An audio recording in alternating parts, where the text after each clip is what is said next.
பன்னாட்டு தமிழர்கள் பேரனுடைய நிறுவனர் தலைவரும் 5ஆம் உலக தமிழ் சங்கத்தினுடைய தலைவரும் தமிழ்நாடு வியாபார சங்க பேரனுடைய மாநில துணைத் தலைவருமாகிய முத்துக்குமரனார் பேசுகின்றேன். இந்த ஒரு அருமையான நாள் உலகத்திலேயே தமிழர்களுடைய புகழை வெற்றியை நிலைநாட்டி கொடிகட்டி வாழ்ந்தவன் ராஜராஜ சோழன்.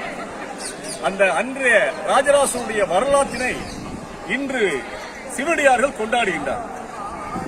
ராஜராஜ சோழன் அந்த தேவார திரட்டிலே சுந்தரர் பாடியது, அப்பர் பெருமான் பாடியது, திருஞானசர் பாடலாம் செவிவழியாக கேட்டு கேட்டு மகிழ்ச்சி அடைகின்றார். அந்த தொகுப்பை எடுக்க வேண்டும் என்று தினந்தோறும் என் குருவானை நடராஜ பெருமானை வேண்டுகின்றார் ராஜராஜ சோழன். அப்ப திருநாரையூரிலே இருக்கின்ற பொல்லா பிள்ளையார் மிக சக்தி வாய்ந்த பிள்ளையார். நம்பியாண்டார் நம்பி தினந்தோறும் அந்த பிள்ளையாரை வழிபாடு செய்கின்ற பொழுது மன்னன் படுகின்ற அந்த துயரத்தை துன்பத்தை பார்த்து பொல்லா பிள்ளையாரிடம் நம்பியாண்டார் வேண்டுகிறார். அந்த ஓலைச்சூடில் எங்கே இருக்கிறது? இந்த பாடல்கள் செவிவழியாகத்தானே கேட்கப்படுகின்றது. அந்த ஓலைச்சூடிலை கொடுக்க வேண்டும் என்று நம்பியாண்டார் நம்பி பொல்லா பிள்ளையாரிடம் திருநாரையில் இருக்கின்ற பொல்லா பிள்ளையாரிடம் வேண்டுகிறார். பொல்லா பிள்ளையாருடைய அறிவுறுத்தல் படி, அவர் காட்டிய வழிகாட்டல் படி அந்த ஓலைச்சுவடி இந்த சிதம்பரத்தில் தான் இருக்கு. அப்படி காமிங்க, இந்த சிதம்பரத்தில் தான் இருந்தது. சிதம்பரத்திலே இந்த திருமறை காட்டிய விநாயகர் என்று சொல்லி உள்ள அப்படி வளம் வந்தீங்கன்னா இருக்கு. திருமறை காட்டிய விநாயகர், திருமறை காட்டிய விநாயகர் என்று சொல்லி கோயில் இருக்கின்றார். அந்த ஓலைச்சுவடிகள் தான் மேலே வச்சிருக்கிறார்கள், அப்படியே பாதுகாத்து வைத்திருக்கிறார்கள், பூசப்பட்டு இருக்கின்றார்.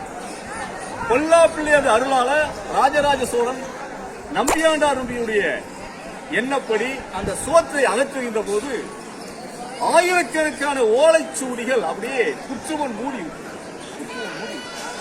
ராஜராஜ சோழன் அப்படியே கண்ணிவிட்டு அல்றார். இவ்வளவு அற்புதமான பாடல்கள் அந்த ஓலைச்சுவடிகள். இதைத்தானே இறைவா நடராஜனோட சொல்றாரு, இதைத்தானே இறைவா நான் தேடி வந்தேன். இப்படி குற்றவன் இருக்க இந்த வேதனைப்படுகின்ற போது அசரீரியாக ஒரு குரல் கேட்கின்றது, நீ தைல காப்பீடு உனக்கு கிடைக்கும். அதை கேட்டு ராஜராஜ சோழன் தைல காப்பீட்டு அந்த ஓலைச்சூடிகளை பாதுகாக்கின்றார். அதுதான் நம்ம கையிலே தேவார திரட்டு சுந்தரர் பாடியது, திருநாவுக்கரசர் பாடியது, திருஞானசம்பந்தர் பாடியது. அந்த ஓலைச்சூடிகளை பாதுகாத்து தந்தவன் ராஜராஜ சோழன். அந்த ராஜராஜ சோழன் திருமறையை கண்டெடுத்த நாள் தான் இன்று. இந்த தேதி 21/9/2025 ஞாயிற்றுக்கிழமை சரியாக 5 மணி அளவில் இன்று நம்முடைய நடராஜ பெருமான் அழகிய திருச்சிற்றம்பலமுடையானுடைய சன்னதி முன்பாக நின்று பேசிக் கொண்டிருக்கின்றேன். அற்புதமான ஒரு பொன்னான வாய்ப்பு இறைவன் எங்களுக்கு கொடுத்திருக்கின்றார். இன்று உலகமெல்லாம் ஒரு சிவனடியார்கள் திரண்டு வந்திருக்கின்றார்கள்.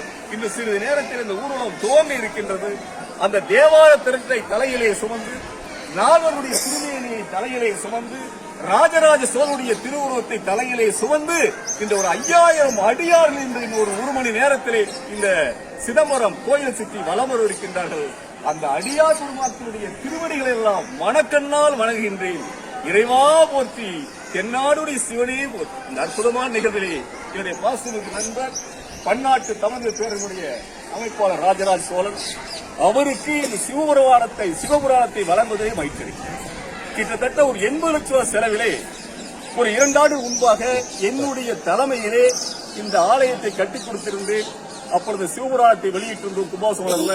அப்படிப்பட்ட ஒரு அருமையான புத்தகத்தை சிவபுராணத்தை என் குருமான் திருவுருளால் என்னுடைய அருமை நண்பரும் ஒரு குடும்பமும் வாழையடி வாழ்க்கை வாழ்த்தி இந்த புத்தகத்தை தருவதிலே மகிழ்ச்சி அடைகின்றேன். அதுபோன்று எங்களுடைய பன்னாட்டு தமிழ் பேருடைய பொருளாளர் காமராஜ் அவருக்கு என்னுடைய வாழ்த்துக்கள். அடுத்து எங்களுடைய பன்னாட்டு தமிழ் பேரவையினுடைய நிர்வாகிகள் ஒருவர் என்னுடைய அன்பு நண்பர் ராமகிருஷ்ணன் அவருக்கு என்னுடைய வாழ்த்துக்களை கூறி தருவதிலேயே மகிழ்ச்சி அடைகின்றேன். அதுபோன்று முனுசாமி அவர்கள் அது ஒரு மாதிரி பாசம் முடிக்கிறார் போது அவரும் என்னுடைய தமிழ்ச்சங்கத்தின் நிர்வாகிகள் ஒருவர், அவருக்கும் இந்த சிவபுராண புத்தகத்தை வழங்குவதிலேயே மகிழ்ச்சி அடைகின்றேன். இன்னொரு முக்கியமான நபரை உங்களுக்கு அறிமுகப்படுத்துகின்றேன். கிட்டத்தட்ட 9 ஆண்டுகளாக மயிலாடுதுறையில் அன்னதானம் செய்கின்றார். எல்லாரும் கைதட்டார். தினந்தோறும் அன்னதானத்தில் 9 ஆண்டுகளாக ஒரு எளிய மனிதர், சாதாரண ஒரு மெக்கானிக்கல், வருமானம் ரொம்ப குறைவு, ஜோதி பவுண்டேஷன் அமைப்பு வைத்து ஏழை எளிய மக்களுக்காக அன்னதானம் செய்யறாரு. உலகத்தில் யார் செய்யறாரு? ஒவ்வொருத்தரும் கோடான கோடி பணத்தை அப்படியே வச்சிருக்க செய்ய மனசில். ஆனா ஒரு அருமையான மனிதர் அவர் இந்த தினந்தோறும் அன்னதானம் செய்கின்றார்.